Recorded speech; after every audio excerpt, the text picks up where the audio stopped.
Tá na hora da gente falar, a favela é uma desgraça, a favela precisa ser transformada em bairro, aquelas pessoas vão ganhar dignidade. Tawane, você faz a pergunta agora ao nosso convidado. Você citou desfavelização, né? Eu acho que eu vou um pouco pela segurança pública agora, até porque é um tema que o brasileiro, acho que é um dos mais caros, se não o mais caro hoje para o brasileiro, acho que é economia e segurança pública. Mas falando dessa esfera, com tanta dominação territorial, por exemplo, de facções criminosas, já vi você comentar sobre segurança pública, citou até o El Salvador, né, o país. Então, como que o senhor vê isso hoje e como seria esse processo de desfavelização, que é uma coisa antiga, inclusive, né? Bem antiga.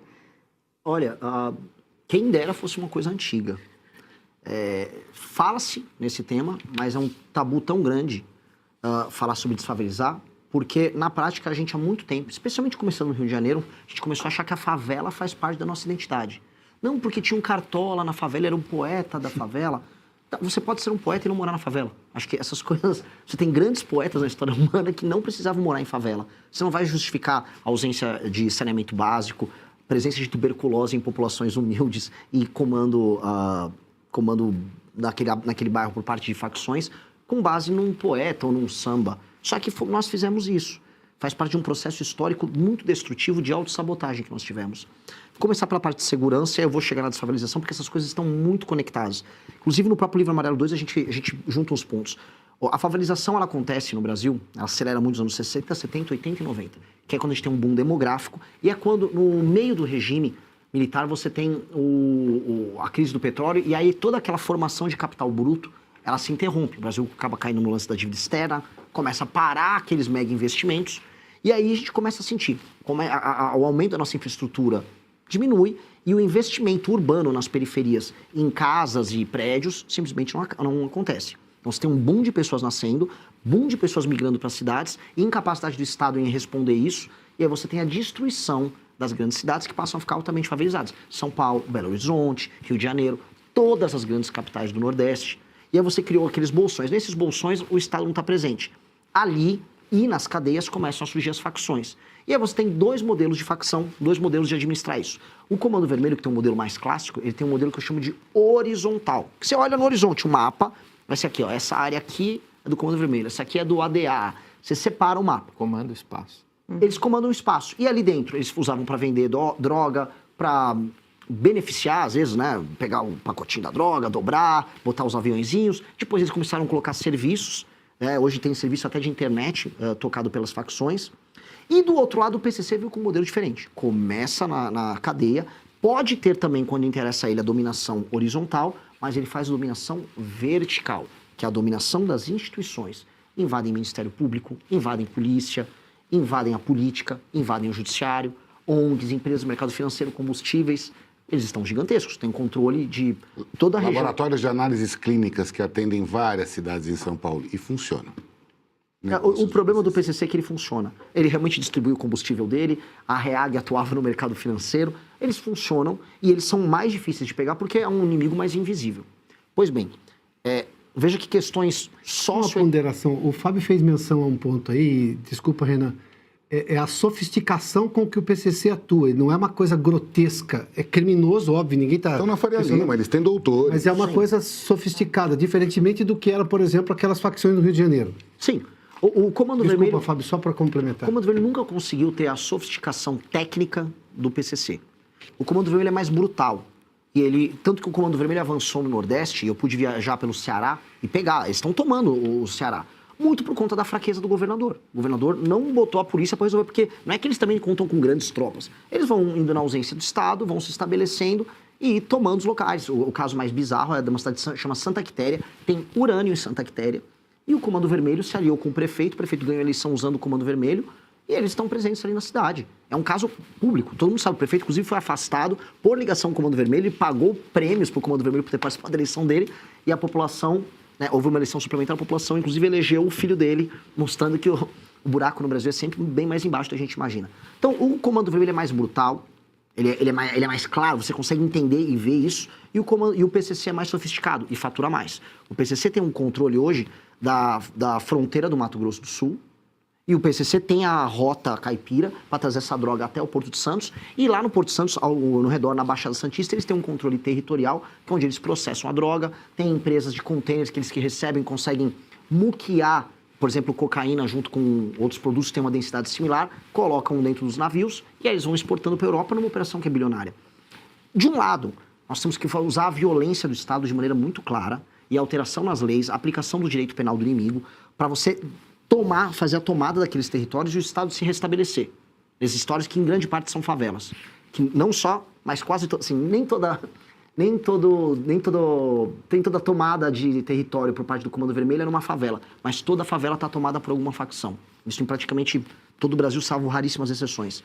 E o Estado atua ali, e do outro lado, para enfrentar o PCC, aí a tal da inteligência. Eu sempre desconfio quando eu vejo uma Tabata Amaral, olha, precisa muito de inteligência. Porque você fala inteligência, mas não fala em aumento de pena. Você precisa das duas coisas. A gente precisa de inteligência, a gente precisa de COAF, a gente precisa de Polícia Federal, para desbaratinar o PCC, acabar com o faturamento multibilionário que eles têm no Porto Santos, e aí você vai destruindo a máquina de negócio. E do outro lado, reocupar territorialmente. E aí, se nós fizermos isso com alterações nas leis penais, nas leis de execução penal, com a qualificação de membros de facções como o inimigo, com um direito muito veloz.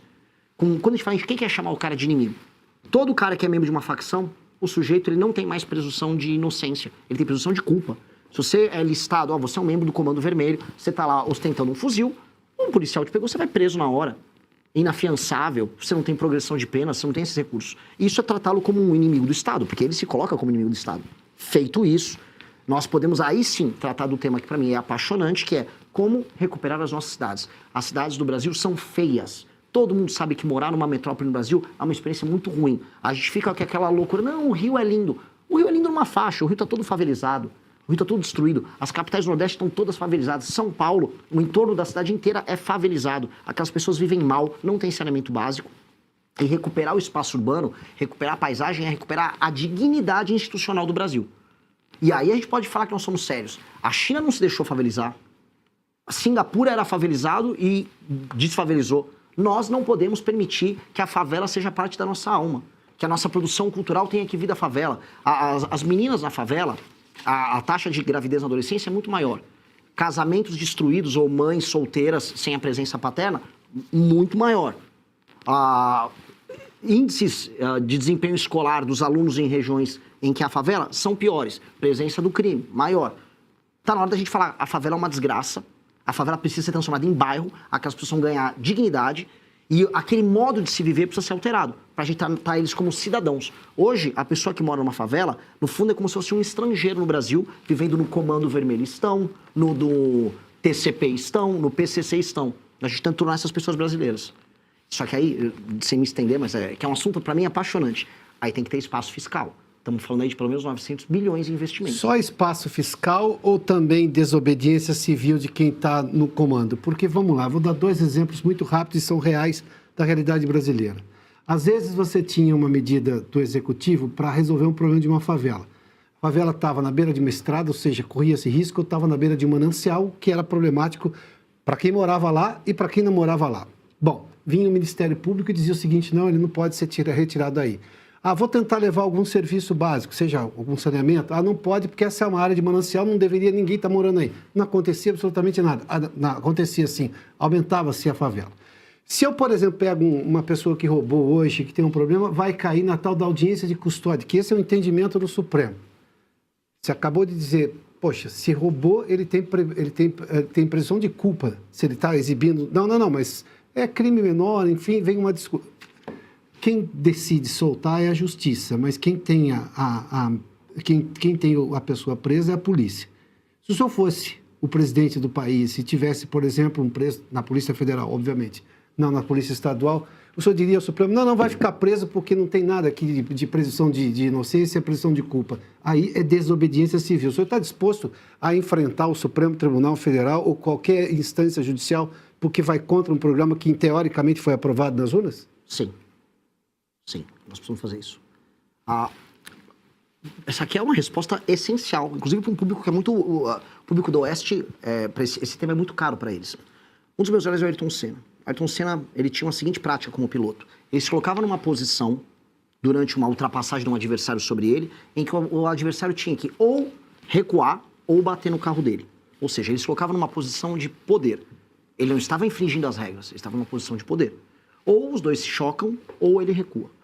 Com um Supremo hoje que está fora da caixa, a postura do presidente da República tem que ser essa.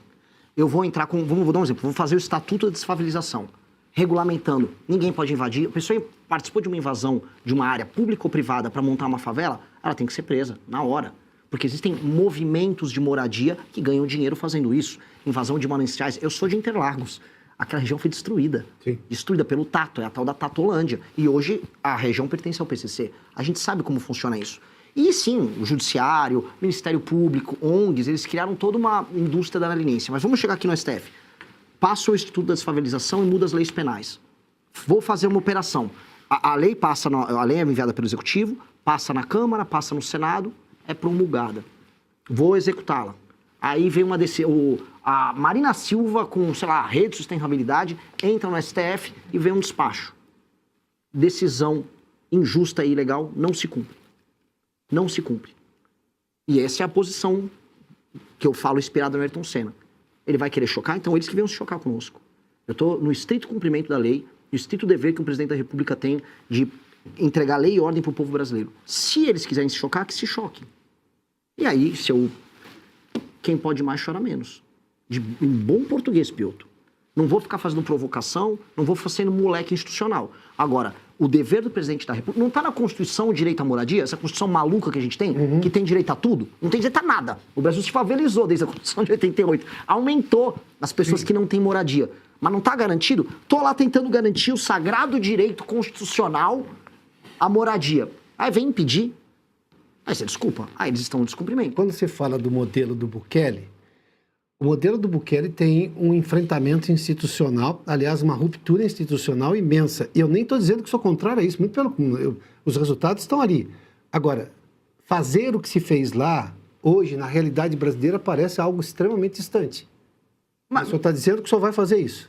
Olha, vamos colocar de uma maneira muito boazinha. Eu espero muito que o STF cumpra apenas seus deveres estritos e constitucionais. Se ele não cumprir, eu também vou cumprir o meu. Eu vou estar no meu que é... Não, sou o presidente da República, essa decisão sua é ilegal e eu vou continuar com a minha política pública. Ou seja, vou dar um exemplo mais claro. Vamos ser vamos dar um... Eu não vou precisar, isso não é a opinião do Renan, é a opinião do BOP. Eu tenho figuras do BOP que eu converso.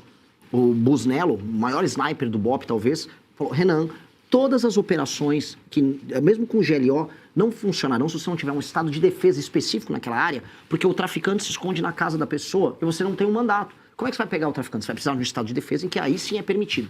Pois bem, passa o estado de defesa circunscrito a determinadas regiões. Santa Quitéria, no Ceará, favela da Rocinha, todos exemplos anedóticos, mas tá aqui. Passo, mando pro Congresso, o Congresso autoriza, começo do nosso mandato. Vem a ONG com a Marina Silva, meu Deus, acabou a democracia. Entra no STF, STF não vai fazer. Eu vou fazer. Eu preciso fazer. Porque é minha função como presidente da República garantir a integridade do território brasileiro. Eu vou estar em descumprimento da Constituição se eu não fizer isso. Opa! Gostou do vídeo? Se inscreva no canal, deixa o like. Ajude a Tesoura Nacional nessa missão.